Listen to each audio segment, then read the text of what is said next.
जय हिंद, जय भारत दोस्तों। मैं पुष्पन गौड़ पुनः आप सभी का स्वागत करता हूं मेरी चैनल गणित की चौपाल पर। दोस्तों, पिछले वीडियो में हम लोगों ने कक्षा 9वीं के विज्ञान विषय में अध्याय 4 परमाणु की जो संयोजकता है उसके बारे में लगातार हम विषय वस्तु का अध्ययन कर रहे थे।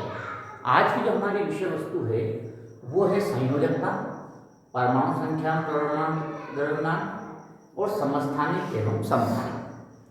अब इसमें हम जब सबसे पहले बात करते हैं दोस्तों संयोजकता पर, आखिर संयोजकता क्या होती है। तो आप लोगों ने देखा होगा कि जब हम बोर-बरी के नियम के अनुसार कक्षाओं में इलेक्ट्रॉनों का वितरण सुनिश्चित करते हैं तो उसकी अंतिम कक्षा का वितरण इस प्रकार से होता है कि उसमें 8 से ज़्यादा इलेक्ट्रॉन नहीं होना चाहिए। जैसे कि अगर मैं उदाहरण लेता हूँ सोडियम का परमाणु क्रमांक है दोस्तों 11। अब पहली कक्षा में 2 इलेक्ट्रॉन, उसके बाद 8 इलेक्ट्रॉन और अंतिम कक्षा में 1 इलेक्ट्रॉन का जो है वितरण सुनिश्चित होता है। लेकिन बोहर-बरी ने एक और बात ये कही थी कि अंतिम कक्षा में 8 से ज़्यादा इलेक्ट्रॉन नहीं होना चाहिए। तो हमने देखा दोस्तों कि अगर अंतिम कक्षा में 8 इलेक्ट्रॉन अगर पूर्ण रूप से भरे हों तो ऐसे तत्व किसी ओर से कोई क्रिया नहीं करते, उन्हें अक्रिय तत्व कहा गया है। इसमें हीलियम की अंतिम कक्षा में 2 इलेक्ट्रॉन से उसका जो बाहरी कक्षा पूर्ण हो जाती है। बाकी सबके मामले में 8 इलेक्ट्रॉन की संख्या सुनिश्चित है। इसको अष्टक पूर्ण होना भी कहा गया। अगर 8 इलेक्ट्रॉन हो जाते हैं तो अष्टक पूर्ण होना कहा गया। तो कुछ तत्व ऐसे हैं जिनकी बाहरी कक्षा में 8 इलेक्ट्रॉन विद्यमान होते हैं और वे अक्रिय होते हैं, वो किसी और के साथ कोई अभिक्रिया नहीं करते हैं। अब हर परमाणु ये चाहता है कि उसकी अंतिम कक्षा पूर्ण हो, अर्थात उसकी अंतिम कक्षा में 8 इलेक्ट्रॉन आ जाए जिससे कि वो अक्रिय या स्थायित्व को प्राप्त कर ले। अब इस प्रयास में जो है परमाणु अपने इलेक्ट्रॉन की या तो साझेदारी करता है या स्थानांतरण करता है, अर्थात या तो वो पूरी तरह से दान देता है या पूरी तरह से इलेक्ट्रॉन ले लेता है। इसके लिए कोई भी परमाणु समान प्रकार के परमाणु अर्थात एक ही प्रकार के तत्वों के साथ या अन्य तत्वों के साथ या तो साझेदारी करता है या फिर इलेक्ट्रॉनों का स्थानांतरण करता है। इसी को उसकी संयोजन शक्ति कहा गया। तो संयोजन शक्ति को हम किस प्रकार से परिभाषित करें? तो संयोजन शक्ति किसी परमाणु की वह शक्ति है या वह क्षमता है जिसके द्वारा वह या तो अपनी अंतिम कक्षा में उपस्थित इलेक्ट्रॉनों की साझेदारी करता है या उसका स्थानांतरण करता है। यही उसकी संयोजन शक्ति कहलाती है। जिन परमाणु के अंतिम कक्षा में पूरे 8 इलेक्ट्रॉन होते हैं वो किसी प्रकार की साझेदारी नहीं करते, किसी प्रकार का स्थानांतरण नहीं करते। ऐसी अवस्था में उनकी जो संयोजन शक्ति है वो शून्य मानी जाती है, अर्थात संयोजकता भी शून्य है।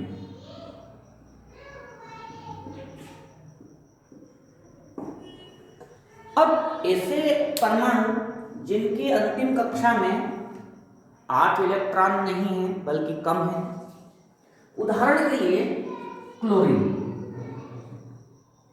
और सोडियम। तो उदाहरण लेते हैं सोडियम और क्लोरीन। क्लोरीन का जो परमाणु क्रमांक है वो 17 है। अब 17 में अगर हम परमाणु का इलेक्ट्रॉन का वितरण सुनिश्चित करें तो 2 और 8 10 बच गए 7, तो अंतिम कक्षा में 7 इलेक्ट्रॉन है। अब इसको अपनी अंतिम कक्षा को पूर्ण करने के लिए 1 इलेक्ट्रॉन चाहिए। अब ये 1 इलेक्ट्रॉन प्राप्त भी कर सकता है और 7 इलेक्ट्रॉन स्थानांतरित अर्थात देकर के भी अपनी अंतिम कक्षा में 8 इलेक्ट्रॉन पूर्ण कर सकता है। तो 2 अवस्थाएं कि या तो 7 इलेक्ट्रॉन को वो दान करे या 1 इलेक्ट्रॉन किसी से लेकर के अपना अष्टक पूर्ण करे। और दोस्तों 7 इलेक्ट्रॉन को दान करने में भी अत्यधिक ऊर्जा की आवश्यकता होती है। इतनी ऊर्जा को होल्ड करना परमाणु के लिए संभव नहीं होता। तो 7 देने की बजाय 1 इलेक्ट्रॉन लेना आसान है। तो यह 1 इलेक्ट्रॉन किसी से भी प्राप्त करके अपने अष्टक को पूर्ण करता है। तो इसकी जो संयोजन शक्ति है वो 1 इलेक्ट्रॉन की, इसलिए इसकी संयोजकता को 1 कहेंगे। इसी प्रकार सोडियम के भी अंतिम कक्षा में 1 इलेक्ट्रॉन है। यह 7 इलेक्ट्रॉन ग्रहण करके अपने अष्टक को पूर्ण कर सकता है। या एक तरीका यह है कि ये जो 1 इलेक्ट्रॉन है इसको ये छोड़ दे तो भी अष्टक को पूर्ण कर सकता है। अंतिम कक्षा में 8 इलेक्ट्रॉन हो सकते हैं।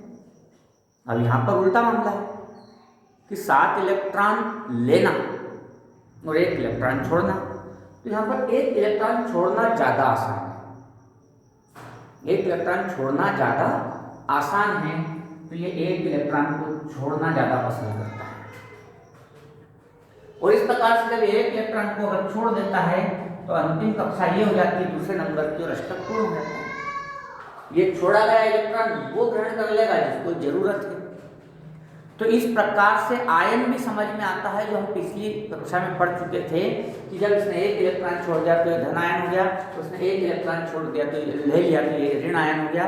ये हम पिछले अध्याय में पढ़ चुके हैं। तो संयोजकता से फिर हम आयन को बहुत आसानी से समझ सकते हैं। अब इसकी जो संयोजन शक्ति है वह 1 इलेक्ट्रॉन छोड़ने के अर्थात 1 इलेक्ट्रॉन के स्थानांतरण करने, इसलिए इसकी भी संयोजकता को हम 1 मानेंगे। तो संयोजकता की जो तुलना की जाती है दोस्तों, वो अंतिम कक्षा की में उपस्थित 8 इलेक्ट्रॉनों के साथ तुलना करके की जाती है।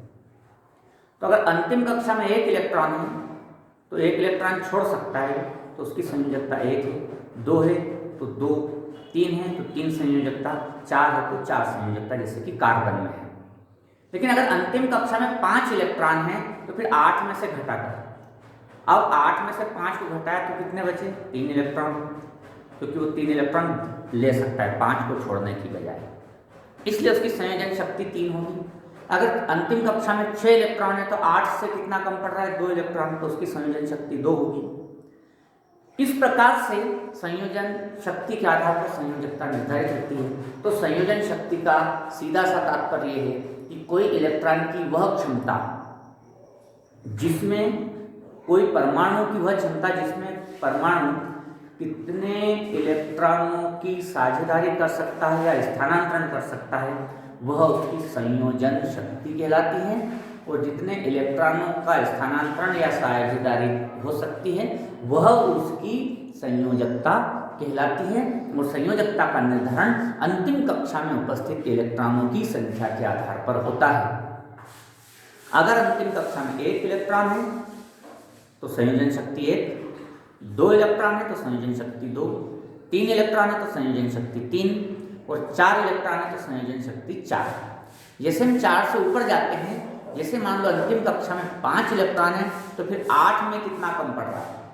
तो 8 में से 5 गया तो 3, फिर उसकी संयोजन शक्ति होगी। 6 इलेक्ट्रॉन की संयोजन शक्ति 2 होगी, 7 इलेक्ट्रॉन की संयोजन शक्ति 1 होगी और 8 के 8 इलेक्ट्रॉन की संयोजन शक्ति 0 होगी। और ऐसे तत्व अक्रिय कहलाते हैं।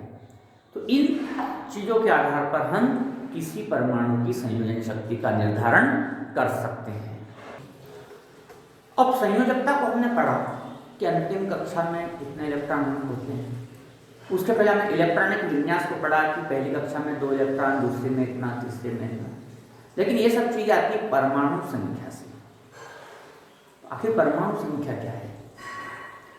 तो रदरफोर्ड ने बताया था कि जितना भी धनावेश है वो किसी परमाणु के केंद्र में, जिसको उसने नाभिक कहा, उसमें होता है। तो प्रत्येक परमाणु का जो धन आवेश है वो पूर्णतः उसके नाभिक में केंद्रित होता है और इन धन आवेश की संख्या को ही परमाणु संख्या कहते हैं, जिसको हम प्रोटॉन भी कहते हैं। तो किसी परमाणु के नाभिक में जितने भी धनावेश होते हैं, जिसको हम प्रोटॉन कहते हैं, उन धनावेशित की संख्याओं को ही दोस्तों यहाँ पर परमाणु संख्या कहा गया। जैसे कि अगर हम कहें कि हाइड्रोजन का परमाणु क्रमांक 1 है, इसका अर्थ ये है कि उसके नाभिक में 1 ही धन आवेश है। अगर हम कहते हैं कि हीलियम का जो परमाणु क्रमांक 2 है, तो दोस्तों इसका मतलब है कि हीलियम के नाभिक में 2 धन आवेश अर्थात प्रोटॉन उपस्थित है।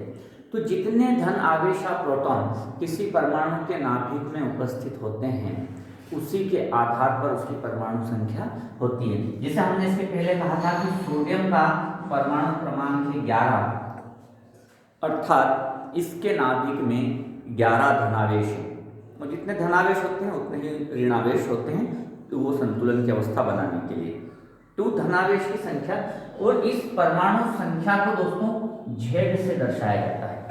परमाणु संख्या को हमेशा Z से दर्शाया जाता है, और किसी भी तत्व की अगर परमाणु संख्या ज्ञात करना है तो या तो उसके धनावेश पता हो, और अगर कहा गया है कि परमाणु संख्या या इस तत्व की परमाणु संख्या मान लो 17 है, जैसे क्लोरीन की परमाणु संख्या 17 है, इसका सीधा सा तात्पर्य है कि क्लोरीन के नाभिक में 17 धनावेश उपस्थित हैं।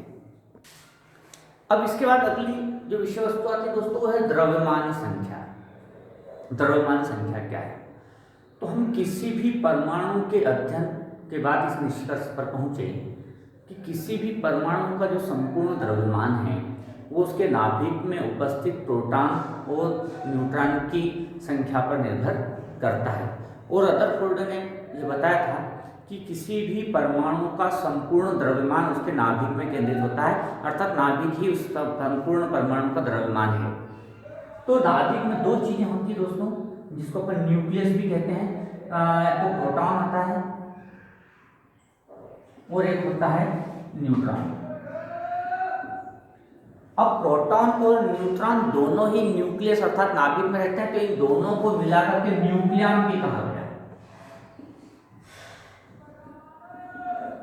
प्रोटॉन और न्यूट्रॉन दोनों मिलकर के न्यूक्लियन कहलाते हैं, और ये दोनों की संख्या ही उस परमाणु का परमाणु द्रव्यमान कहलाती है।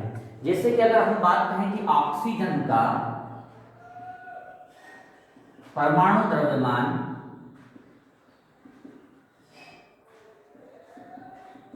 16 यूनिट है, तो 16 यूनिट है, तो ऑक्सीजन में वास्तव में 8 प्रोटॉन है और 8 ही न्यूट्रॉन है, तो 8 प्रोटॉन और 8 न्यूट्रॉन मिलकर के 16 यूनिट, 16 यूनिट इसका परमाणु द्रव्यमान बनाता है। वैसे तो सामान्यतः प्रोटॉन और न्यूट्रॉन की संख्या बराबर होती है, लेकिन ऐसा बिल्कुल आवश्यक नहीं है। कई स्थिति में प्रोटॉन और न्यूट्रॉन की जो संख्या है वो अलग अलग होती है। जैसे कि उदाहरण के लिए एल्यूमिनियम। दोस्तों एल्यूमिनियम का जो परमाणु द्रव्यमान है वो है 27 यूनिट। अब आप 27 यूनिट है, तो यहाँ पर प्रोटॉन और न्यूट्रॉन की संख्या बराबर नहीं होने के कारण ऐसा है। इसमें जो प्रोटॉन है वो 13 है और जो न्यूट्रॉन है उसकी संख्या 14 है। इस तरह से मिलाकर के 27 यूनिट द्रव्यमान संख्या बनती है। हाइड्रोजन के नाभिक में तो न्यूट्रॉन होता ही नहीं है, केवल एक प्रोटॉन होता है, इसलिए उसका जो द्रव्यमान है परमाणु द्रव्यमान वो 1 यूनिट होता है। कुल मिलाकर हमें बात करें कि किसी परमाणु का जो द्रव्यमान है वो उसके नाभिक में उपस्थित न्यूक्लियन अर्थात प्रोटॉन और न्यूट्रॉन की संख्याओं के योग के बराबर होता है। इसे दोनों का अगर हम एक साथ लिखें तो कोई भी जो परमाणु है, परमाणु के यहाँ पर दोस्तों परमाणु का द्रव्यमान होता है और यहाँ पर परमाणु संख्या होती है दोस्तों।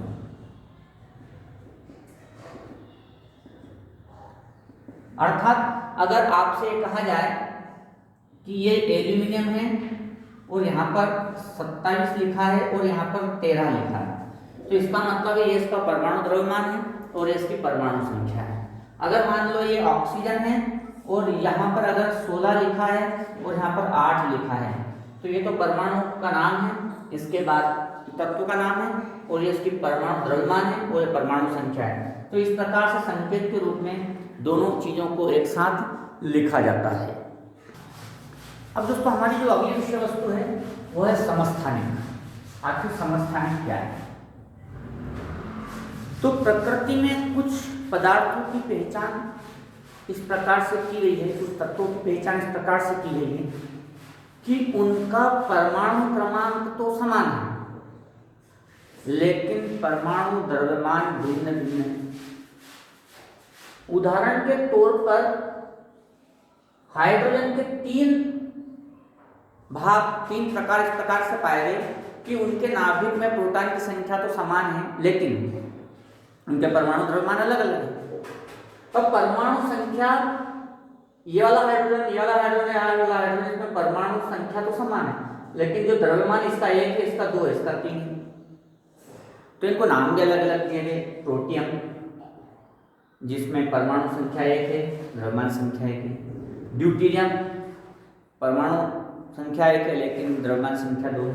ट्राइटियम, परमाणु संख्या 1 है लेकिन द्रव्यमान 3 है। तो यहाँ पे द्रव्यमान अलग अलग है। ऐसा क्यों होता है? तो ऐसा होने के पीछे कारण है, जो न्यूट्रॉन है उसकी संख्या अलग अलग होने के कारण परमाणु द्रव्यमान अलग अलग होता है, लेकिन प्रोटॉन की संख्या तो तीनों में एक ही है। ऐसा हाइड्रोजन में नहीं, कार्बन में भी 2 हमारे पास है कि उनका परमाणु संख्या तो 6 है, लेकिन एक का परमाणु द्रव्यमान 12 है, एक का परमाणु द्रव्यमान 14 है। इनको समस्थानिक कहा गया है। अगर हम समस्थानिक को परिभाषित करें तो ऐसे तत्व जिनकी परमाणु संख्या तो समान है लेकिन परमाणु द्रव्यमान भिन्न भिन्न होता है, समस्थानिक कहलाते हैं। ये समस्थानिक के रासायनिक गुण तो समान होते हैं। यहाँ हाइड्रोजन के रासायनिक गुण तो समान है, यहाँ पे कार्बन के भी रासायनिक गुण समान है, लेकिन भौतिक गुण भिन्न भिन्न होते हैं। इसलिए रासायनिक गुणों में हमें कोई ज़्यादा समस्या नहीं आती क्योंकि रासायनिक गुण समान होते हैं। ऐसे क्लोरीन के भी 2 समस्थानिक हैं। क्लोरीन के 17, दोनों का परमाणु क्रमांक तो समान है, लेकिन परमाणु द्रव्यमान भिन्न है। इसका 35 है, इसका 37 है। अब ये जो समस्थानिक है प्रकृति में कई बार मिश्रण के रूप में प्राप्त होते हैं या शुद्ध पदार्थ के रूप में प्राप्त होते हैं। जैसे कि जो क्लोरीन का अगर हम कोई सैंपल लें तो उसमें क्लोरीन का समस्थानिक होने के जो प्रतिशत है वो 3:1 होता है। मतलब अगर आप कोई क्लोरीन का एक टुकड़ा लें तो उसमें 75% एक भाग ये वाला जिसका परमाणु द्रव्यमान 35 है और 25% परमाणु द्रव्यमान जिसका 37 है, वो पाए जाने की संभावना सबसे ज़्यादा, अर्थात 3:1 के मिश्रण के रूप में प्राप्त होता है। तो ऐसी अवस्था में हम फिर कौन सा परमाणु द्रव्यमान माने क्लोरीन का, ये माने या ये माने? तो इसको इस प्रकार से हल किया जाता है कि किसका प्रतिशत कितना है। तो जैसे कि इस परमाणु द्रव्यमान, क्लोरीन का परमाणु द्रव्यमान 35, ये 75% पाया जाता है एक सैंपल में, और जिसका परमाणु द्रव्यमान 37 है दोस्तों, वो लगभग 25% पाया जाता है। बस अब आप इसको हल करेंगे तो औसत द्रव्यमान जो आएगा, औसत द्रव्यमान आएगा 35.5 यूनिट। तो इसको स्वीकार किया जाता है।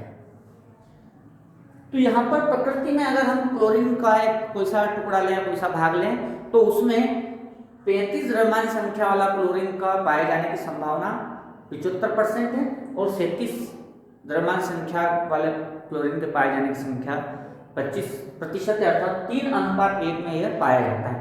तो इस प्रकार से ये इसका औसत द्रव्यमान निकाला जाता है। लेकिन कुछ तत्व ऐसे हैं जो शुद्ध रूप में प्राप्त होते हैं, वो मिश्रण के रूप में प्राप्त नहीं होते हैं, तो उनका जो परमाणु द्रव्यमान है वो उनके समस्थानिक के साथ ही चलता है कि हमने कौन से समस्थानिक का प्रयोग किया है।